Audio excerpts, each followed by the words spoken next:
Cuidado com as traduções literais em inglês. Hello everybody, eu sou a Teacher Ana, eu sou professora de inglês e esse é o Ana Busy Talks. Aqui eu te ajudo a aprender e melhorar o teu inglês de forma prática e objetiva. Um problema muito comum de quem está aprendendo inglês é pegar uma frase e traduzir ela diretamente para o português e perceber que não faz tanto sentido assim. Isso acontece porque várias coisas que a gente usa em inglês, a gente não usa da mesma forma em português. O vocabulário ou a gramática tem uma lógica diferente. Isso faz com que algumas frases de uma língua para outra mudem as palavras, porém elas tenham o mesmo sentido. A diferença é que a gente usa aquelas palavras em contextos e situações diferentes. Eu tive vários alunos que me perguntaram: Teacher, por que parece que as frases em inglês estão escritas ao contrário do português? Isso acontece também porque o inglês ele organiza, às vezes, as suas palavras de uma forma diferente do português. Então hoje eu vou mostrar algumas frases que são muito comuns da gente traduzir do português para o inglês ou vice-versa, e que a gente usa palavras diferentes, que a gente não pode traduzir palavra por palavra, porque a gente tem que pensar numa lógica ou no sentido diferente. E essas frases são frases muito comuns de pessoas que estão aprendendo inglês, do português para o inglês, e se confundirem e falarem errado. Eu reuni essas frases mais comuns para trazer qual que é a forma que as pessoas costumam falar errado e, claro, qual que é a forma correta delas. A gente vai ver realmente a diferença do inglês literal e para o inglês real. Então, uma coisa muito comum que as pessoas erram nesse sentido é como a gente fala a idade em inglês. Em português, a gente usa o possessivo. Eu tenho 28 anos. Porém, em inglês, a gente não vai usar o verbo ter como o verbo have. Então, a gente não vai dizer I have 28 years. Em inglês, a gente diz que a gente é certa idade. A gente usa o verbo to be. I am 28 years old. Outro erro comum é relacionado a fazer uma pergunta. Então, a gente vai traduzir inteiramente. Fazer uma pergunta. Make a question. Correto? Não, essa frase make a question tá errada. Em vez de usar o verbo make, de fazer, a gente usa o verbo ask, de perguntar. I need to ask a question. Ou a gente pode perguntar, can I ask you a question? O próximo erro muito comum é a dupla negação. Esse é um erro muito comum porque a gente tem uma certa confusão entre o anything e o nothing. Por exemplo, a gente jamais vai falar I didn't understand nothing. O nothing, ele já demonstra uma negação, ele já é o nada. Então, a gente colocar a forma negativa didn't, no caso, ali junto, a gente está negando duas vezes. Quando a gente quer usar a estrutura negativa, a gente usa o anything. Então aqui a gente tem duas opções. I didn't understand anything or I understood nothing. Essas duas frases têm exatamente o mesmo sentido, de eu não entendi nada. Porém, gramaticalmente falando, a gente tem que prestar atenção nas estruturas. Tendo a estrutura negativa, a gente usa o anything, ou se da estrutura afirmativa, a gente tem a palavra negativa, ou seja, a frase fica com um sentido negativo. Então, ou um ou outro. Outro erro comum é entre as diferenças de futuro.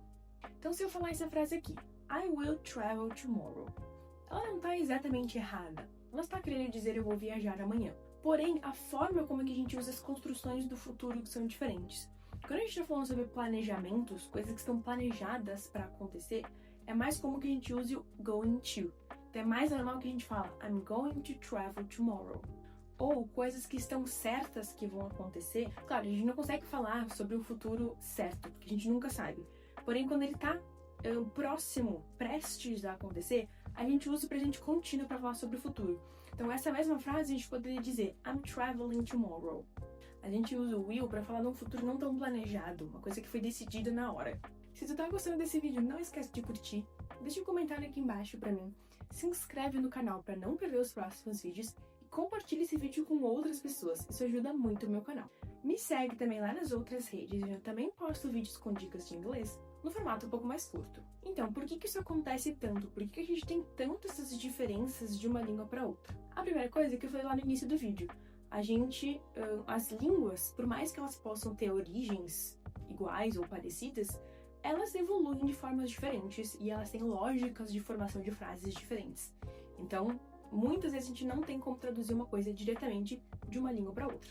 O português e o inglês, por exemplo, eles têm a mesma origem lá no início da língua, que são as línguas proto-indo-europeias, porém, com o tempo elas foram se ramificando, o inglês é gerado das línguas germânicas e o português das línguas latinas. Então, elas têm uma origem comum lá embaixo da árvore, da raiz delas, e depois elas foram se ramificando. Então, as diferenças dentro uma língua da outra são muito grandes, as lógicas de formações de gramática são muito diferentes. Um bom exemplo disso, por exemplo, é como no inglês a gente coloca o adjetivo sempre antes do substantivo, e no português é o contrário.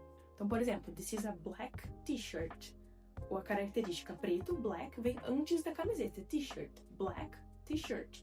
Em português é o contrário, isso é uma camiseta preta. Então a gente tem o primeiro substantivo camiseta, depois o adjetivo preta. Então tu vê que aqui a gente vê uma diferença da formação das palavras.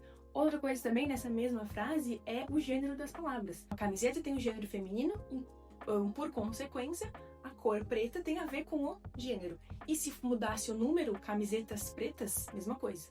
Em inglês não. O adjetivo ele nunca concorda, primeiro que as palavras no geral não têm gênero, e também porque o adjetivo não concorda com o gênero. Então, it's a black t-shirt, ou se fosse black t-shirts, então o black continua igual, apesar do substantivo ter ficado no plural. Então, tu vê que essas regras de gramática mesmo, elas mudam de uma língua para outra. Então, só aí já existem várias frases que a gente já não conseguiria traduzir de uma língua para outra. É a lógica da gramática da língua.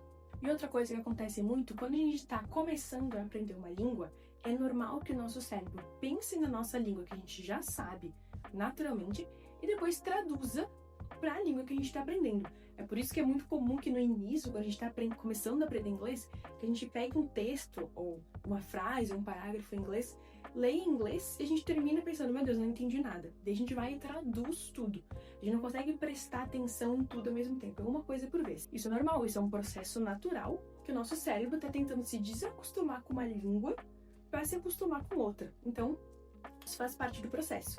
Então, no início, e principalmente em frases mais simples, é normal e faz parte a gente traduzir.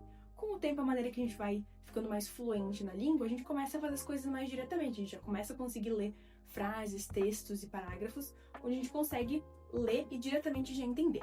Mas é um processo e cada coisa tem o seu momento. Uma dica prática para estudar isso, sempre que tu vê uma expressão nova ou uma frase, pode pensar, isso aqui será que é uma tradução literal ou será que é o inglês real? E tu vai pesquisar qual que é a tradução dessa frase e tu faz essa análise da diferença de uma para outra. Então, claro, no início a gente começa com essas análises mais técnicas, para ir pegando as diferenças, e com o tempo isso vai ficando mais automático, porque certas coisas que tu já viu em um momento, automaticamente tu aplica em outros. Então, faz parte do processo, né? Com o tempo, primeiro a gente começa com aquela tradução literal, a gente vai uma coisa que outra já não precisa mais, e depois a gente passa para fluência. Então, é importante também que a gente não pule etapas do processo. Se tu gostou desse vídeo, não esquece de curtir. Se tem alguma ideia para os próximos vídeos, quer a parte 2 desse vídeo com outras frases, deixa aqui embaixo nos comentários para mim. Se inscreve no canal para não perder os próximos vídeos e vai assistir os outros vídeos que eu tenho aqui. E compartilhe esse vídeo com outras pessoas para ajudar o meu canal a crescer mais. Me segue também lá nas outras redes para não perder meus outros conteúdos.